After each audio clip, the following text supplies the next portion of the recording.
Hello बच्चों, अभी हम आपको बताने जा रहे हैं 2021 का जेई एडवांस का क्वेश्चन जो आपको पूछा हुआ प्रीवियस ईयर क्वेश्चन है। 2021 में पूछा हुआ है पेपर फर्स्ट में। ये जो क्वेश्चन है पेपर फर्स्ट का क्वेश्चन है, पेपर फर्स्ट का क्वेश्चन है। और हमारा क्वेश्चन पहले हम लोग समझ लेते हैं। Total number of possible isomer, आपको आइसोमर बताना है। PT NH3 hall 4Cl2 Br2, तो इसका आइसोमर बताना है। ये जो हमारा कॉम्प्लेक्स कंपाउंड है, इससे पता चल रहा है कि इसमें आयोनाइजेशन आइसोमर है। देखिए हमारा पीटी है, NH3 है, हॉल 4Cl2 और Br2। इसको बोला जाता है काउंटर आयन, काउंटर आयन। अब देखिए कि इसका आइसोमर कैसे बनेगा। सबसे पहले आइसोमर बना लेते हैं।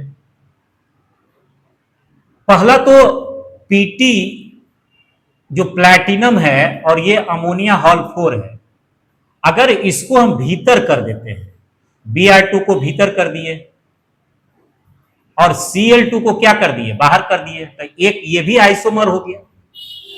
और एक और देखिए कि पीटी है और NH3 है, हॉल 4 है।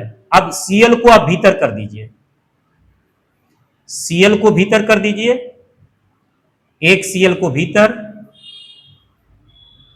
और एक Br को बाहर कर दीजिए, तो एक ये भी आइसोमर हुआ। अब प्रत्येक का सिस और ट्रांस बनेगा। जैसे सबसे पहले हम इसी का देखते हैं। देखिए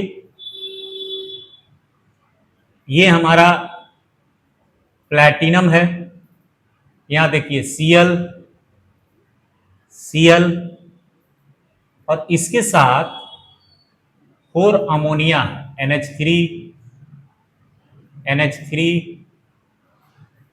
NH3, NH3। इसमें कोऑर्डिनेट बॉन्ड होता है। क्या होता है? Coordinate bond. अब देखिए ये हमारा ट्रांस बन रहा है, trans, trans isomer, trans isomer और सिस आइसोमर। अगर सेम ग्रुप सेम साइड में होगा तो उसको सिस बोलेंगे, अगर सेम ग्रुप डिफरेंट साइड में होगा तो ट्रांस बोलेंगे। अब देखिए आगे, पीटी है, प्लैटिनम है, ये हमारा अमोनिया है NH3, ये अमोनिया है NH3, ये अमोनिया NH3 और ये अमोनिया NH3। एक Cl हम लोग यहां देते हैं और एक Cl यहां देते हैं। अब सेम ग्रुप जब सेम साइड में है तो इसको सिस बोला जाता है, सिस आइसोमर।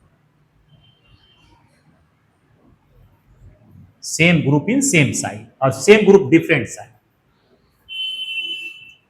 तो ये हमारा इसका आइसोमर 2 हो गया। अब इसमें हम लोग आते हैं Br2 के केस में, सेम थिंग।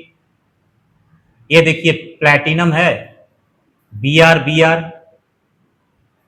और 4 अमोनिया जोड़ दीजिए, NH3, NH3, NH3 और NH3। ये देखिए हमारा ट्रांस आइसोमर है और पीटी है, ये हमारा NH3, NH3,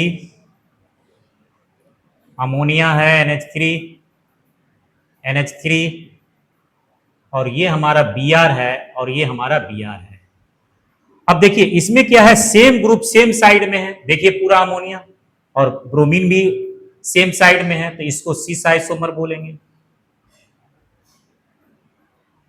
सिस आइसोमर। अब इसका हम लोग बात करते हैं, इसका भी हम लोग निकालते हैं। देखिए पीटी है, प्लैटिनम, प्लैटिनम में एक क्लोरीन है और एक हमारा क्या है, ब्रोमीन है। ये NH3, NH3, NH3, NH3। दूसरा देखिए ये हमारा ट्रांस हो गया और ये पीटी है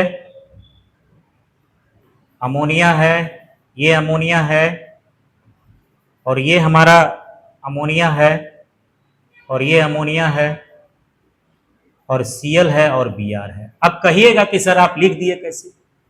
ध्यान ये देना है कि देखिए ये Pt और अमोनिया NH3 4 Cl2 है, Br2 है, तो इसका जो काउंटर आयन है वो Br2 है, और इसके जो हमारा कोऑर्डिनेशन स्फीयर के भीतर क्या है, क्लोरीन है। तो हम लोग इसी का आपको सिस और ट्रांस बनाएंगे। तो सिस और ट्रांस में क्या है कि अगर आपको सेम ग्रुप सेम साइड में होगा, जैसे देखिए अमोनिया 4 है, ये अमोनिया जो प्लैटिनम के साथ जुड़ा हुआ है, और एक साइड हमने क्या कर दिया, क्लोरीन को कर दिया। अब इसी क्लोरीन को फिर हमने क्या कर दिया, डिफरेंट साइड में एक ऊपर डाल दिया और एक नीचे डाल दिया, तो ये अलग हो गया और ये अलग हो गया, ये सेम साइड में, इसलिए सिस है। सेम थिंग इसमें भी हमने किया कि देखिए यहां क्या है, Br2 भीतर है, तो Br को क्या कर दिया, एक ऊपर लगा दिया, एक नीचे लगा दिया, ट्रांस हो गया, डिफरेंट साइड हो गया। और इसमें क्या किया कि दोनों Br को भी सेम साइड और सब टोटल अमोनिया को भी सेम साइड कर दिया, तो ये सिस आइसोमर हो गया। सेम थिंग हमने यहां भी किया है। एक देखिए यहां क्या है, क्लोरीन और ब्रोमीन है, कोऑर्डिनेशन स्फीयर के भीतर है, तो एक क्लोरीन को ऊपर कर दिया और दूसरा क्लोरीन को हमने नीचे कर दिया। और यहां भी देखिए कि जो पूरा अमोनिया है ये सेम साइड में, इसलिए हम लोग इसको सिस करें। तो ये आपको टोटल जो आइसोमर है वो हो गया। आगे हम लोग बात करते हैं।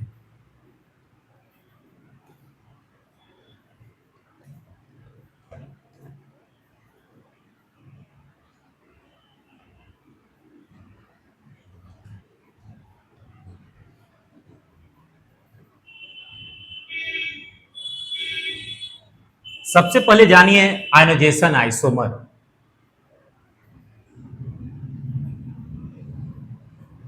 आयनोजेशन isomer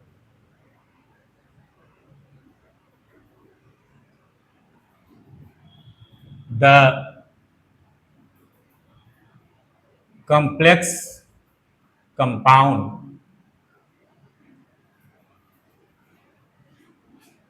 having same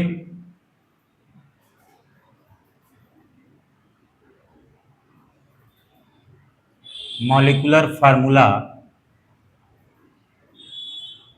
but different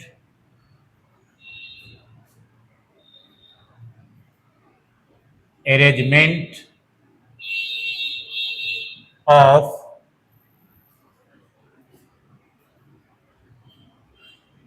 counter ion. Means counter ion का क्या होगा, डिफरेंट अरेंजमेंट होगा, लेकिन मॉलिक्यूलर फार्मूला क्या होगा, सिमिलर होगा। अब हम लोग सिस पे बात करते हैं। सेम ग्रुप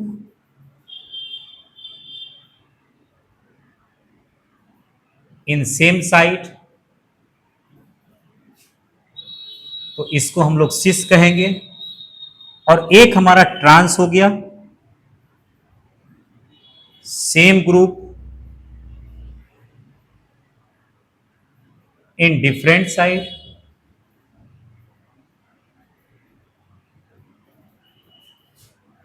तो ये हमारा क्या हो गया, ट्रांस हो गया। Same group same side. मान लिया जाए कि हमारा एक्स कोई कॉम्प्लेक्स है और इधर हमारा बी जुड़ा हुआ है, बी जुड़ा हुआ है, और इधर भी हमारा बी जुड़ा हुआ है, सॉरी बी, और इधर हमारा ए जुड़ा हुआ है। तो अब ये जो बी है ये क्या हो गया, सेम ग्रुप सेम साइड, तो ये सिस हो गया।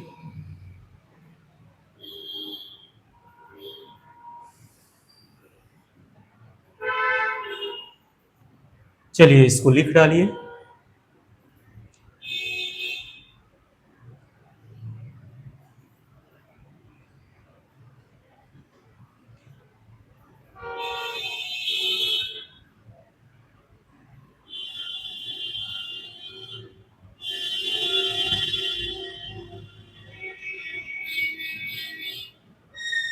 एक और क्वेश्चन है, question number 4।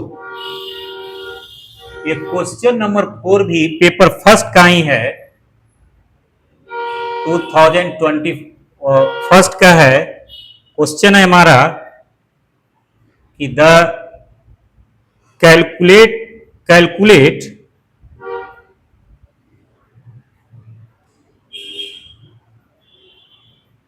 Calculated spin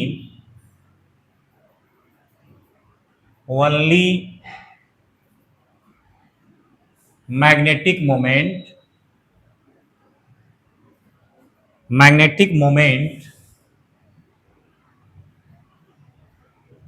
magnetic moment of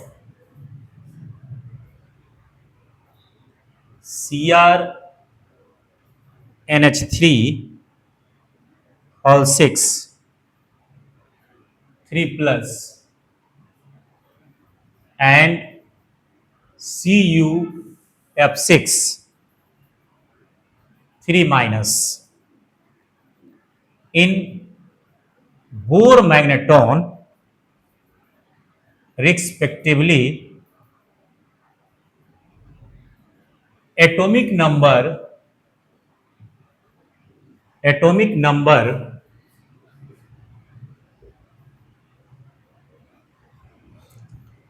of chromium is 24 and copper is 29। और आपका ऑप्शन में दिया हुआ है, ए में दिया हुआ है 3.87 एंड 2.84, बी ऑप्शन दिया हुआ है 4.90 एंड 73, सी में दिया हुआ है 3.87 एंड 1.73 और डी में दिया हुआ है 4.90 एंड 2.84। यही हमारा क्वेश्चन है। देखते हैं हम लोग आगे बात करते हैं। The calculate the spin only magnetic moment आपको निकालना है और ये हमारा दिया हुआ है CrNH3 whole 6 plus 3 and CuF6 3 minus in Bohr magneton respectively, and आपको एटॉमिक नंबर भी दिया हुआ है क्रोमियम और कॉपर का, और 4 ऑप्शन में बताना है कि कौन सही है। तो सबसे पहले जो हमारा स्पिन ओनली मैग्नेटिक मोमेंट है उसका फार्मूला हम लोग लिख देते हैं। स्पिन ओनली मैग्नेटिक मोमेंट, ये आपका फार्मूला हो गया √n+2 Bm बोर मैग्नेटॉन, जहां n है number of unpaired electron, number of unpaired electron क्या है? नंबर ऑफ अनपेयर्ड इलेक्ट्रॉन है। अब नंबर ऑफ अनपेयर्ड इलेक्ट्रॉन, अब इसके लिए हम लोग को नंबर ऑफ अनपेयर्ड इलेक्ट्रॉन निकालना होगा। जैसे सबसे पहला जो हमारा कॉम्प्लेक्स कंपाउंड है CrNH3 ऑल 6, इस पे +3 चार्ज है। अब इसका हम लोग को ऑक्सीडेशन नंबर निकालना होगा। तो अब देखिए इसको हम लोग x मानते हैं, x प्लस 0 इक्वल टू 3, इसका x बराबर +3 क्योंकि अमोनिया का 0 ऑक्सीडेशन स्टेट हो गया। तो Cr पे +3 चार्ज हो गया। अब क्रोमियम का 24 होता है, तो सबसे पहले इलेक्ट्रॉनिक कॉन्फ़िगरेशन लिख लेते हैं हम लोग, 1s2 2s2 2p6 3s2 3p6 4s और 3d, तो ये 10 हो गया और ये 20 और 24। अब देखिए यहाँ क्या है, +3 है तो 3 इलेक्ट्रॉन क्या होगा, ये लॉस करेगा, तो ये हो जाएगा आर्गन का Ar, ये आपको 18 हो गया और यहां से 2 इलेक्ट्रॉन हमारा निकल जाएगा 4s0 और 3d3। तो n जो है, n का वैल्यू क्या हो गया, यहाँ 3 हो गया, 3 अनपेयर्ड इलेक्ट्रॉन हो गया। क्योंकि अगर d का हम लोग बॉक्स डायग्राम बनाएंगे तो इसमें 5 बॉक्स बनेगा, 1 2 3 4 5, 1 2 3 4 5, तो 5 इलेक्ट्रॉन तो हमारे पास है नहीं, हमारे पास 3 इलेक्ट्रॉन है, तो अनपेयर्ड इलेक्ट्रॉन कितना हो गया हमारा, 3 हो गया। अब इसका अगर हम लोग मैग्नेटिक मोमेंट निकालते हैं, इस पे पुट करते हैं, तो क्या हो गया, आपको अंडर रूट n प्लस 2, तो ये हो गया आपको 3 प्लस 2, तो 15 हो गया। तो 15 का अगर हम लोग रूट निकालेंगे तो 15 का रूट निकालते हैं हम लोग, तो 4 तो होगा नहीं, तो 3 पॉइंट कुछ होगा, 3 पॉइंट कुछ होगा। अब देखिए 3 में दो ही ऑप्शन है, या तो ये होगा आंसर और ये, या तो ये होगा। तो 3.87 है, तो 3.87 बीएम बोर मैग्नेट्रॉन, तो एक का तो निकल गया। अब है दूसरा ऑप्शन को हम लोग को वेरीफाई करना है। अब इससे कंफर्म हो गया कि यही दोनों में से आंसर होगा। चलिए हम लोग आगे बात करते हैं। दूसरा जो हमारा कॉम्प्लेक्स है CU F6 -3 माइनस, तो CU का जो ऑक्सीडेशन स्टेट हो गया +3। अब इसका हम लोग अगर इलेक्ट्रॉनिक कॉन्फ़िगरेशन लिखेंगे तो AR हो गया 18 और 4s और 3d, तो 18 2 20, अब 20 9 29। अब इलेक्ट्रॉन क्या किया, लॉस किया है, तो AR और 4s 0 और 3d 8। अब देखिए इसका अगर बॉक्स डायग्राम हम लोग लिखते हैं 1 2 3 5, तो 1 2 3 4 5 6 7 8, इसमें 2 अनपेयर्ड इलेक्ट्रॉन है, n बराबर क्या हो गया 2। अब इसका अगर हम लोग मैग्नेटिक मोमेंट निकालते हैं, यही देखिए निकालते हैं, तो क्या हो गया अंडर रूट n प्लस 2, तो ये देखिए हो गया 2 प्लस 2 8 हो गया, मीन्स 2√2, तो 2√2 हो गया means 1.482 means 2.8 BM Bohr magnetron. तो 2.8, तो 2.8 देखिए यहाँ है, इसलिए आपका ऑप्शन नंबर 1 आंसर होगा। इसका क्या होगा, ऑप्शन नंबर 1 आंसर होगा। तो एकदम वेरी सिंपल है। सबसे पहले हमने क्या किया, फार्मूला लिख दिया। फार्मूला में क्या चाहिए, नंबर ऑफ अनपेयर्ड इलेक्ट्रॉन चाहिए, और हमने क्या किया, इलेक्ट्रॉनिक कॉन्फ़िगरेशन लिख करके हमने आपको नंबर ऑफ अनपेयर्ड इलेक्ट्रॉन निकाल दिया। जैसे ही नंबर ऑफ अनपेयर्ड इलेक्ट्रॉन निकल गया, तो दोनों ही केस में हमने क्या किया, स्पिन 1 मैग्नेटिक मोमेंट का वैल्यू हमने निकाल दिया है, और उसके आधार पे हमने आपका ऑप्शन में टिक लगा दिया है।